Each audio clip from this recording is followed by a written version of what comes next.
কখনো কখনো বাস্তব জীবনের গল্প হার মানায় সিনেমার গল্পকেও। আর তা যদি হয় সিনেমার মানুষের জীবনে, তার নিঃসন্দেহে সবাইকে অবাক করবেই। যার সাথে এমন ঘটনা ঘটেছে তিনি আর কেউ নন, ঢাকাই সিনেমার একসময়ের জনপ্রিয় নায়িকা পপি। দীর্ঘদিন পর সম্প্রতি আড়াল থেকে সামনে এসে একের পর এক জীবনের ভয়ঙ্কর সব তথ্য সামনে আনলেন তিনি। এবার জানালেন প্রাণ বাঁচাতেই নাকি বিয়ে করেছেন পপি। আরো জানাচ্ছেন সহকর্মী শাহাদাত রিফাত।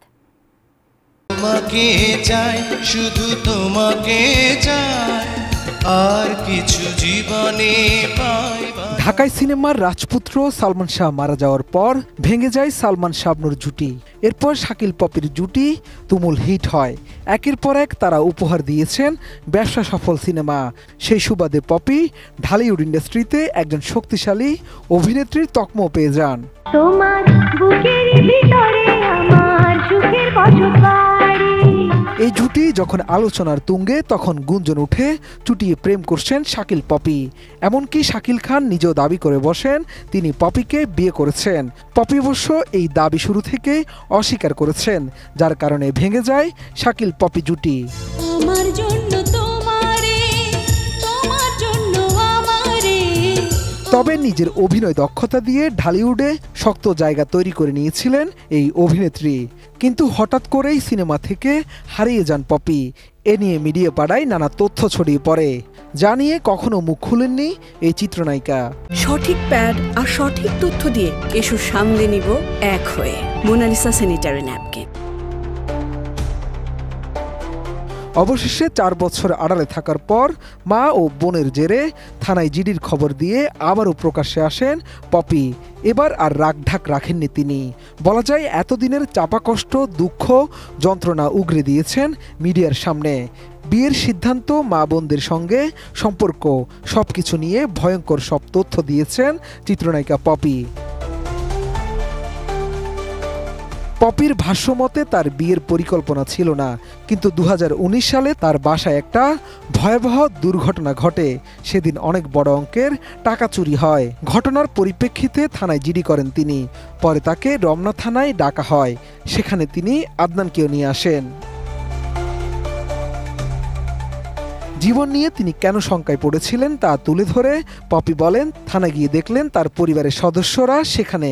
তখন মনে হলো তিনি কারো কাছে নিরাপদ নন। ফিল্মের কাজে সবার সঙ্গে মিশেছেন ঠিকই, কিন্তু আপনজন কেউ ছিল না। পরিবারের সদস্যরাও অচেনা হয়ে গেল।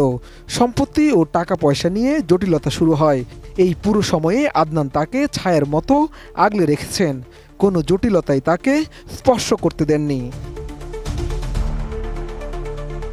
পপি আরও বলেন, যদি ওই সময়ে আদনানের মতো একজন বন্ধুকে না পেতেন তার জীবনটাই বিপন্ন হয়ে যেত। 2020 সালের দিকে আবারও জটিলতা শুরু হয়। তখন তিনি ভাবলেন মা বোনেরা তাকে বাঁচতে দেবে না, তাই বাসা থেকে বের হয়ে যান। আদনানের সঙ্গে যোগাযোগ করে জায়গা জমির দলিল, ব্যাংকের কাগজপত্র ও প্রয়োজনীয় সব ডকুমেন্ট পুলিশের সহযোগিতায় উদ্ধার করেন। চিত্রনায়িকা পপি জানান, জীবন বাঁচাতে বাসা থেকে পালানোর পর তার সামনে দুটি পথ খোলা ছিল। হয় আত্মহত্যা করতে হতো, নয়তো মা ভাই বোনের হাতে খুন হয়ে যেতে হতো। আমি সুন্দরভাবে মরতে চাই। এটা যদি আমার জন্য অপরাধ হয়ে থাকে, আমি অপরাধী ভাই। স্বামী আদনানি তাকে মৃত্যুর হাত থেকে বাঁচিয়েছিলেন বলে জানান পপি। বলেন এই পরিস্থিতিতে বিয়ে করতে বাধ্য হন তিনি। 2020 সালের নভেম্বরে বাসায় কাজী ডেকে বিয়ে করেন তারা। সেখানে কয়েকজন আত্মীয় স্বজন ছিলেন। এটা সত্য, বিয়েতে তার মাকে ডাকেননি, কারণ তার মা কখনোই চাইতেন না তিনি বিয়ে করে সংসারী হন।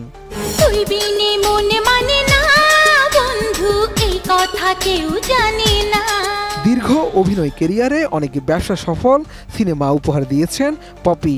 3 বার পেয়েছেন জাতীয় চলচ্চিত্র পুরস্কার।